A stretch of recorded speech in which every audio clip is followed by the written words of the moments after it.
ಯಾದಗಿರಿ ಜಿಲ್ಲಾ ಉಸ್ತುವಾರಿ ಸಚಿವ ಶರಣಬಸಪ್ಪಗೌಡ ದರ್ಶನಾಪುರ ನೇತೃತ್ವದಲ್ಲಿ ಜಿಲ್ಲಾ ಪಂಚಾಯತ್ ಸಭಾಂಗಣದಲ್ಲಿ ಕೆಡಿಪಿ ಸಭೆ ನಡೆಯಿತು. ತ್ರೈಮಾಸಿಕ ಸಭೆಯಲ್ಲಿ ಯಾದಗಿರಿ ಜಿಲ್ಲೆಯ ಹಲವು ಪ್ರಮುಖ ಅಭಿವೃದ್ಧಿ ವಿಷಯಗಳ ಬಗ್ಗೆ ಅಧಿಕಾರಿಗಳೊಂದಿಗೆ ಸಚಿವರು ಚರ್ಚೆ ನಡೆಸಿದರು. ಇನ್ನು ಸಭೆಯಲ್ಲಿ ಮಾಜಿ ಸಚಿವ ಬಾಬುರಾವ್ ಚಿಂಚನಸೂರ್, ಪರಿಷತ್ ವಿಪಕ್ಷ ನಾಯಕ ಚಲವಾದಿ ನಾರಾಯಣಸ್ವಾಮಿ, ಸಂಸದ ಜಿ ಕುಮಾರ ನಾಯಕ ಸೇರಿ ಶಾಸಕರಾದ ರಾಜಾ ವೇಣುಗೋಪಾಲ್, ನಾಯಕ್ ಶರಣಗೌಡ ಕಂದಕೂರು, ಚೆನ್ನಾರೆಡ್ಡಿ ಪಾಟೀಲ್ ತುನ್ನೂರು, ಡಿಸಿ ಹರ್ಷಲ್ ಬೋಯರ್ ಸೇರಿದಂತೆ ಜಿಲ್ಲಾ ಮಟ್ಟದ ಅನೇಕ ಅಧಿಕಾರಿಗಳು ಭಾಗವಹಿಸಿದರು. ಅಜೆಂಡಾಗಳು ಬರುತ್ತೆ, ನಮಗೆ ಆಫೀಸಲ್ಲಿ ಬರುತ್ತೆ. ಫಸ್ಟ್ ಟೈಮ್ ಶಾಸಕರಿಗೆ ಜಿಲ್ಲಾ ಪಂಚಾಯತಿ ಸಿಒ ಅವರಾಗಲಿ ಡಿಸಿ ಅವರಾಗಲಿ ನಮ್ಗೆ ಬಂದ್ರೆ ಫೋನ್ ಮಾಡಿ ಹೇಳಿರ್ತಕ್ಕಂಥದ್ದು ಇಲ್ಲ, ಆಹ್ವಾನ ಕೊಟ್ಟಿರ್ತಕ್ಕಂಥದ್ದು ಇಲ್ಲ, ನಮ್ಗೆ ಯಾವ ತರದ್ದು ಮಾಹಿತಿ ಇಲ್ಲ ಅಂತ ತಿಳ್ಕೊಂಡು ಮಾನ್ಯ ಸಚಿವರು ಎಷ್ಟು ರೈತಾತ್ಮಕ ಪ್ರಕರಣಗಳು ಆಗಿತ್ತು ಅಂತ ಮಾಹಿತಿ ಕೇಳಲಾಗಿತ್ತು. ಅದರಲ್ಲಿ 65 ಪ್ರಕರಣಗಳಾಗಿತ್ತು ಸರ್, 4 ಪ್ರಕರಣಗಳು ಪರಿಷ್ಕೃತ ಬಂದಿತ್ತು ಸರ್.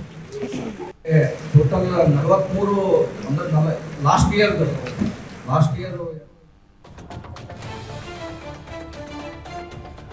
ವಿಜಯನಗರದಲ್ಲಿ ಗುಂಡಿ ರಸ್ತೆಗಳಲ್ಲೇ ಜನಜೀವ ಕೈಯಲ್ಲಿಡಿದು ಪ್ರಯಾಣಿಸ್ತಾ ಇದ್ದಾರೆ. ಹೊಸಪೇಟೆಯ ಎಜುಕೇಷನ್ ಹಬ್ ಅಂತ ಹೆಸರುವಾಸಿಯಾಗಿರೋ ಜಂಬುನಾಥ ರಸ್ತೆ ಮಾರ್ಗದ ಶಿಕ್ಷಣ ಸಂಸ್ಥೆಗಳಿಗೆ ಹೋಗೋ ರಸ್ತೆಯ ಪರಿಸ್ಥಿತಿ ಹೀನಾಯವಾಗಿದೆ.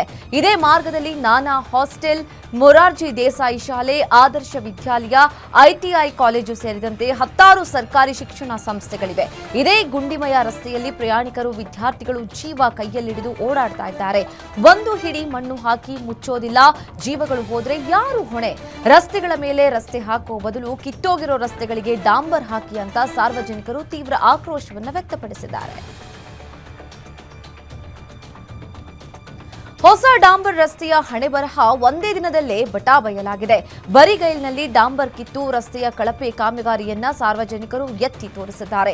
ಮಂಡ್ಯದ ಕೆಆರ್ಪೇಟೆಯಲ್ಲಿ ಈ ಘಟನೆ ನಡೆದಿದೆ.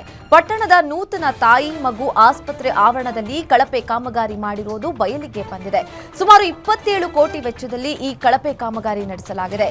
ಸರ್ಕಾರದ ಹಣ ಲೂಟಿ ಮಾಡಲು ಅಧಿಕಾರಿಗಳು ಗುತ್ತಿಗೆದಾರರ ಜೊತೆ ಸೇರಿದ್ದಾರೆ ಅಂತ ಜನರು ಆರೋಪಿಸಿ ಪ್ರತಿಭಟಿಸಿದರು.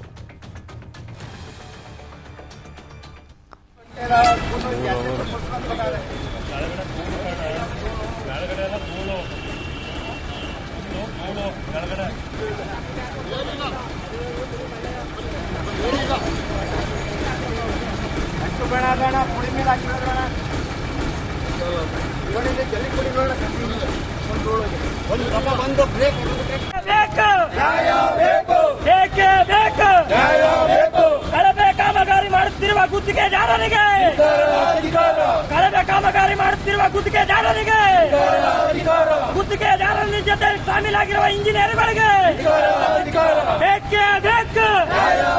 ತಾಯಿ ಮಗ ಆಸ್ಪತ್ರೆ ಅಂದ್ಬಿಟ್ಟು 27 ಕೋಟಿ ಅನುದಾನ ಸರ್ಕಾರದಿಂದ ಬಿಡುಗಡೆ ಆಗೈತೆ. ಬಿಡುಗಡೆ ಆಗಿ ಇದರಲ್ಲಿ ಆ ಎಸ್ಟಿಮೇಟ್ ಅಲ್ಲಿ ಈ ಕಾಮಗಾರಿನೂ ಸೇರೈತೆ. ಆದ್ರೆ ಈ ಕಳಪೆ ಕಾಮಗಾರಿ ಮಾಡಿದ್ದಾರೆ. ಆಲೆ ಒಂದು ವಾರದಿಂದ ಕೆಲಸ ಮಾಡ್ತಾ ಇದ್ದಾರೆ. ಮಳ್ಳ ನೋಡಿ, ಗೆಲ್ಲಿನೂ ಇಲ್ಲ, ಎಂಥದ್ದು ಇಲ್ಲ. ಈ ಡಾಂಬರ್ ಬೆಳಗ್ಗೆಯಿಂದ ಡಾಂಬರ್ ಹಾಕ್ತಾ ಇದ್ದಾರೆ. ಈ ಡಾಂಬರ್ ಹಾಕ್ತಾ ಇರ್ಬೇಕಾದ್ರೆ ಎಸ್ಟಿಮೇಟ್ ಅಲ್ಲಿ ಇರೋದು 2 ಇಂಚು, ಅರ್ಧ ಇಂಚು ನೋಡಿ, ಅರ್ಧ ಇಂಚು ಸುಧಾ ಡಾಂಬರ್. ಲಾರಿಯೊಂದನ್ನು ಓವರ್ಟೇಕ್ ಮಾಡಲು ಯತ್ನಿಸಿದ ಖಾಸಗಿ ಬಸ್ ಉರುಳಿ ಬಿದ್ದು ಭೀಕರ ಅಪಘಾತ ಸಂಭವಿಸಿದೆ. ವಿಜಯನಗರ ಮುದುಗಲ್ನಿಂದ ಬೆಂಗಳೂರಿಗೆ ತೆರಳುತ್ತಾ ಇದ್ದ ಬಸ್ ಅಪಘಾತಕ್ಕೆ ತುತ್ತಾಗಿದೆ. ವಿಜಯನಗರ ಜಿಲ್ಲೆ ಕೂಡ್ಲುಗಿ ತಾಲೂಕಿನ ಬಿನ್ನಹಳ್ಳಿ ರಾಷ್ಟ್ರೀಯ ಹೆದ್ದಾರಿ 50ರಲ್ಲಿ ಖಾಸಗಿ ಬಸ್ ಉರುಳಿ ಬಿದ್ದಿದೆ. ಈ ದುರ್ಘಟನೆಯಲ್ಲಿ 2 ಪ್ರಯಾಣಿಕರು ಮೃತಪಟ್ಟಿದ್ದಾರೆ. ಇತರೆ 8 ಮಂದಿ ಗಾಯಗೊಂಡಿದ್ದಾರೆ. ಕಾನಹೊಸಳ್ಳಿ ಪೊಲೀಸ್ ಠಾಣೆಯಲ್ಲಿ ಪ್ರಕರಣ ದಾಖಲಾಗಿದೆ. ಲಾರಿ ಹಾಗೂ ಬೈಕ್ ನಡುವೆ ಮುಖಾಮುಖಿ ಡಿಕ್ಕಿಯಾಗಿ 2 ಎಂಜಿನಿಯರಿಂಗ್ ವಿದ್ಯಾರ್ಥಿಗಳು ಸ್ಥಳದಲ್ಲೇ ಸಾವನ್ನಪ್ಪಿದ್ದು ಮತ್ತೋರ್ವನ ಸ್ಥಿತಿ ಗಂಭೀರವಾಗಿದೆ. ರಾಮನಗರದ ಹಾರೋಹಳ್ಳಿ ಪಟ್ಟಣ ಸಮೀಪದ ಕೆರೆ ಏರಿ ಮೇಲೆ ಈ ಘಟನೆ ಸಂಭವಿಸಿದೆ. ಮೃತರನ್ನ ಹರ್ಷಿತ್ ದರ್ಶನ್ ಅಂತ ಗುರುತಿಸಲಾಗಿದೆ. ಮತ್ತೋರ್ವ ವಿದ್ಯಾರ್ಥಿ ಗವಿಸಿದ್ದೇಶ್ ಸ್ಥಿತಿ ಗಂಭೀರವಾಗಿದ್ದು ಖಾಸಗಿ ಆಸ್ಪತ್ರೆಯಲ್ಲಿ ಚಿಕಿತ್ಸೆ ಕೊಡಿಸಲಾಗ್ತಾ ಇದೆ.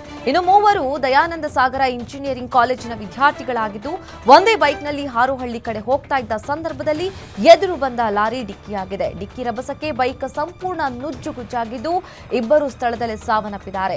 ಸ್ಥಳಕ್ಕೆ ಹಾರೋಹಳ್ಳಿ ಪೊಲೀಸರು ಭೇಟಿ ಕೊಟ್ಟು ಪರಿಶೀಲಿಸಿದ್ದು ಹಾರೋಹಳ್ಳಿ ಪೊಲೀಸ್ ಠಾಣೆಯಲ್ಲಿ ಪ್ರಕರಣ ದಾಖಲಾಗಿದೆ. ರಾಜ್ಯದಲ್ಲಿ ಗ್ಯಾರಂಟಿ ಯೋಜನೆಗಳಲ್ಲಿ ಪ್ರಮುಖವಾದ ಯೋಜನೆ ಅಂತಂದ್ರೆ ಅದು ಫ್ರೀ ಬಸ್ ಸ್ಕೀಮ್. ಆದ್ರೆ ಇತ್ತೀಚೆಗೆ ಶಕ್ತಿ ಯೋಜನೆ ನಿಶಕ್ತಿಯಾಗ್ತಾ ಇದೆ. ಮಾರ್ಗ ಮಧ್ಯದಲ್ಲಿಯೇ ಸರ್ಕಾರಿ ಬಸ್ಗಳು ಕೆಟ್ಟು ನಿಲ್ತಾ ಇದೆ. ಕಾರವಾರದಿಂದ ಕಡವಾಡ ಗ್ರಾಮ ಮಾರ್ಗಕ್ಕೆ ತೆರಳಬೇಕಿದ್ದ ಬಸ್ಸು ಮಾರ್ಗ ಮಧ್ಯದಲ್ಲಿಯೇ ಕೆಟ್ಟು ನಿಂತು ಭಾರೀ ಪ್ರಮಾದವೇ ಏರ್ಪಟ್ಟಿತ್ತು.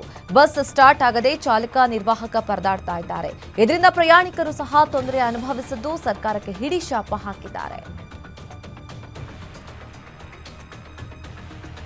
ಮಾಡೆಲಿಂಗ್ ಅನ್ನೋದು ಅದೆಷ್ಟೋ ಜನರನ್ನ ರಾತ್ರೋರಾತ್ರಿ ಫೇಮಸ್ ಮಾಡಿದೆ. ಇದಕ್ಕೆ ಮಲೆನಾಡಿಗರು ಹೊಸತೇನಲ್ಲ.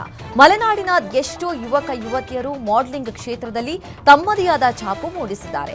ಅದರಂತೆಯೇ ಚಿಕ್ಕಮಗಳೂರು ಜಿಲ್ಲೆಯ ಎನ್ಆರ್ಪುರ ಮೂಲದ ಸನ್ಮತಿ ರಕ್ಷಿತ್ ಮಿಸಸ್ ಯೂನಿವರ್ಸ್ ಸೆಲೆಸ್ಟಿಯಲ್ 2026 ಕಿರೀಟವನ್ನ ಗೆದ್ದು ಮಲೆನಾಡಿಗರ ಹೆಮ್ಮೆಯನ್ನ ಹೆಚ್ಚಿಸಿದ್ದಾರೆ. ಜೊತೆಗೆ ನೆದರ್ಲ್ಯಾಂಡ್ನಲ್ಲಿ ನಡೆಯಲಿರುವ ಅಂತಾರಾಷ್ಟ್ರೀಯ ಸ್ಪರ್ಧೆಯಲ್ಲಿ ಭಾರತವನ್ನ ಪ್ರತಿನಿಧಿಸಲು ಆಯ್ಕೆಯಾಗಿದ್ದಾರೆ. ನಮಸ್ಕಾರ, ನಾನು ನಿಮ್ಮ ಸನ್ಮತಿ ರಕ್ಷಿತ್. ನೀವು ಇವಾಗಲೇ ನೋಡಿರೋ ಹಾಗೆ 2023ರಲ್ಲಿ ಪ್ರತಿಭಾ ಸೌಂಡ್ಶಿಮಟ್ ಇನಿಷಿಯೇಟಿವ್ ಆದಂಥ ಮಿಸಸ್ ಇಂಡಿಯಾ ಕರ್ನಾಟಕದಲ್ಲಿ ನಾನು ರನ್ನರ್ ಅಪ್ ಆಗಿದ್ದೆ. ಅದೇ ವರ್ಷ Mrs India Karnataka Chikkamagaluru title holder ಆಗಿದ್ದೆ 2023ನೇ ಇಸ್ವಿಲಿ. ನನಗದು ತುಂಬ ಹೆಮ್ಮೆ ಕೊಟ್ಟಂಥ ವಿಚಾರ.